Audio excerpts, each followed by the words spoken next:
Hello, હા બોલો. કોણ બોલો? હા ઓલા બેન અમે આયા તા ને હમણાં. પોલીસ સ્ટેશન આવ્યા હતા હા હા એ બાળકનો જન્મ ક્યારે થયો છે? કેટલા દિવસ પહેલા? 15 દી થયા સાહેબ. 15 દિવસ થયા. અને ક્યાં થયો? સિવિલ માં. અમરેલી સિવિલમાં. અને તમે હા દેવી પૂજક છો? આયરો હા. અને એ ભાઈ છે તમારો ઘરવાળો, એ શું કહે છે? એમ કે છે કે મારે આવું, મારે આજે નથી આવું, કાલે નથી આવું તારી પાસે. નથી આવ્યો હા. એમ? અને બાળકનું શું કહે છે? બાળકનું શું, બાળક મારી પાસે સાહેબ. એ તો 15 દી નું તમારી પાસે જ હોય, પણ એ બાળકનું કહે છે શું એમ? ઈ કે મને જો દેવું હોય તો અત્યારે દેજો. હા દેવું હોય તો અત્યારે દેજો, ન તો મારે કઈ લેવા દેવા નહીં. તમે એમ કહેતા હતા ને પોલીસ ને જયારે આવ્યો ત્યારે, કે એમ કહે છે કે આ બાળક મારું નથી. ના રાતે અમે અહીંયા કેવા ગયા ને, હા એક ખરાબ બોલ્યો મને. હા છે કે આ બાળક મારું નથી એમ? ના ઈ આપડે બીજું ઈ કઈક બોલ્યો ઊંધું ખરાબ. ખરાબ આની બોલ્યો માથે ગયું ને ઓલા માથે ગયું એમ. તો એમ? હું બીજે સાહેબ મારે શું કરવાનું? જો આ છોડી અમે મને એમ કે છે કે માં મારે એના ઘરમાં નથી જવું. હમ હવે નથી ઓલું શું કે પપુડી, ઓલો કેસ શું કે નહીં, હા એના ખાધા ખોરાકી નું મારે કરાવવું છે. આને ઊભી મારે કરવી કે નહીં સાહેબ? હવે મારી વાત સાંભળો, ખાધા ખોરાકી માટે તમારે પેલા કેસ કરવો પડે, અને હા કેસની કાર્યવાહી કરવી પડે. હા 498 તમને ખ્યાલ ન આવે, એની પર ઈ પેલા ગુનો બાબા. દાખલ કરાવવો પડે. એટલે તમે જયારે મને વાત કરી ત્યારે મેં પોલીસને ફોન કર્યો હતો, એટલે પોલીસે વ્યવસ્થિત કાર્યવાહી લખ્યું તમારું કરી. એવું કઈ નથી લખ્યું. ના એવું કઈ નથી લખ્યું. કેમ તમને પોલીસને ક્યાં તમારું સાંભળ્યું નહીં?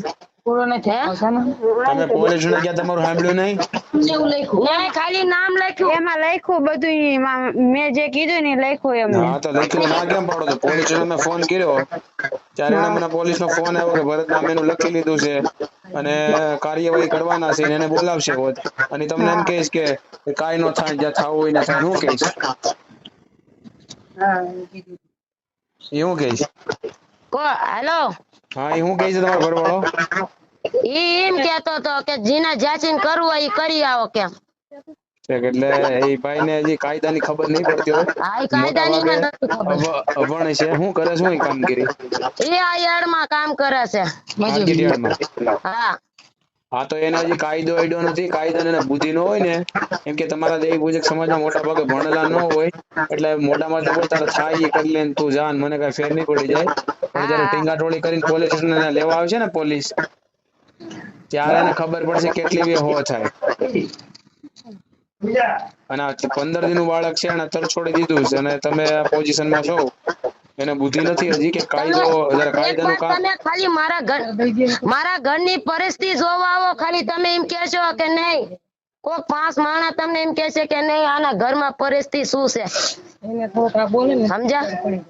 હમ તમે એક ખાલી જોવો, અહીંયા આવીને અમારા પરિસ્થિતિ જોવો, મારું કેટલું પરિવાર નાનું, કેટલા મારો ઘરવાળો બીમાર છે તાર સાહેબ.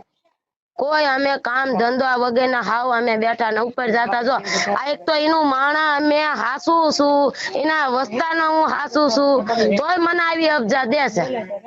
અને કેટલો ટાઈમ છે તો લગ્ન છે પેલા આ ગાળું બેન તો ના? મને લાખો ગાળું દઈને હાલ્યો ગયો છે. અત્યારે હમણાં સવારમાં મને પસા ગાળું દઈને હાલ્યો ગયો. આજે નો નમું કે તારા ભાઈડા પાઈને કાલે પગે ન લાગ. એટલે બાપા મને પગે નથી લાગવા અમને. અરે તારા પગે એનથી નથી લાગવું, પણ તારી પરિજન તે આ છોકરું પેદા કર્યું એને તો હાચવી લે.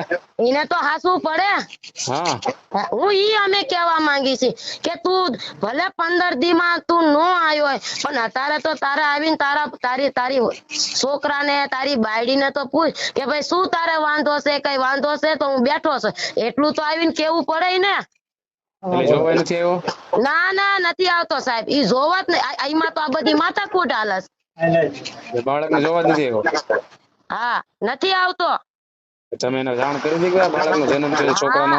અરે જયારે ઈ છોડીને ડિલિવરી કરવા સીઝર રૂમ માં લઈ ગયા ને, ત્યાં મને નર્સ બેને ડોક્ટરે કીધું કે આ પેશન્ટ ના આનો ઘરવાળો ચાશે. તમે સાહેબ ને કીધું, સાહેબ ઈ નથી આવતો. તો કે તમારે એને બોલાવો જ પડશે, નકર સહી આમાં કેસ ઓલો છે કે બાળકને વાંધો છે અને તમારી છોકરીને વાંધો છે, તો એના ઘરવાળાને બોલાવીને સહી કરાવો. તો મેં પરાણે ફોન કર્યો, મેં કીધું તમે અહીંયા આવો ભાઈ, એક સહી આવીને કરી જાવ. પછી ઈ આવ્યો રાતે, ઈ સહી કરીને ઘડીક રહ્યો અને હાલ્યો ગયો રાતો રાત. હા એ તો બેન ને ઓલું આવ્યું ને સીઝર આવ્યું ને એટલા માટે એ તો એના ઘરવાળાની સહી લે કે કઈ જવાબદારી કોઈ ડોક્ટરની પર ન લે. હા હા એ તો કાંઈ વાંધો નહીં, પણ મારો કહેવાનો ભાવાર્થ એ છે કે 15 દિવસ પછી કાંઈ તપાસ કરવા જોવા આવ્યો નથી અને તમે 15 દિવસનું બાળક લઈને તો રસ્તામાં મળ્યા, તમને મારું એડ્રેસ આપ્યું એટલે તમે ન્યા આવ્યા, સમજ્યા? હા પણ હવે કાંઈ વાંધો નહીં, એમ કહેતો હોય કે કાયદાનું કામ કેમ કરે છે કેમ નહીં, એ કાંઈ વાંધો નહીં. એ પોલીસ સ્ટેશન ફોન કર્યો તો અમને ફોન આવી ગયો છે અને હા, પાછો એનો પોલીસ કાયદો દેખાડો એકવાર, એનો કાયદો દેખાડો કાંઈ વાંધો કે નહીં, એને છે ને અંગ્રેજીમાં શું કાયદો છે.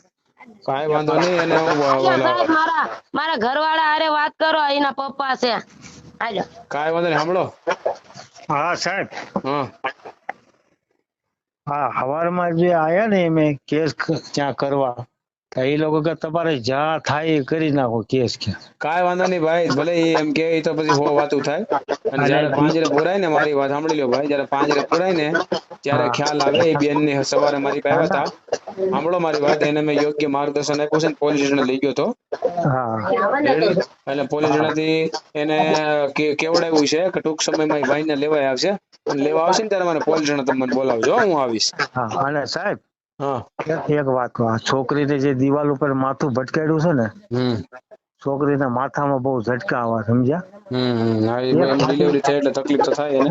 અને એક ખાલી એટલું એમને કહેવાનું, ખાલી એક એક્સરો કરાવી નાખો.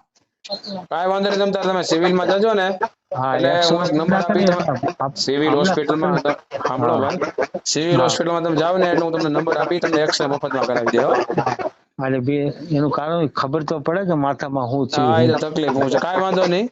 પોલીસ સ્ટેશને બોલાવે ને ત્યારે મને બેન ને કહેજો કોલ કરે, હું અહીં મહિલા પોલીસ સ્ટેશન આવ્યો. હા એ હા હા.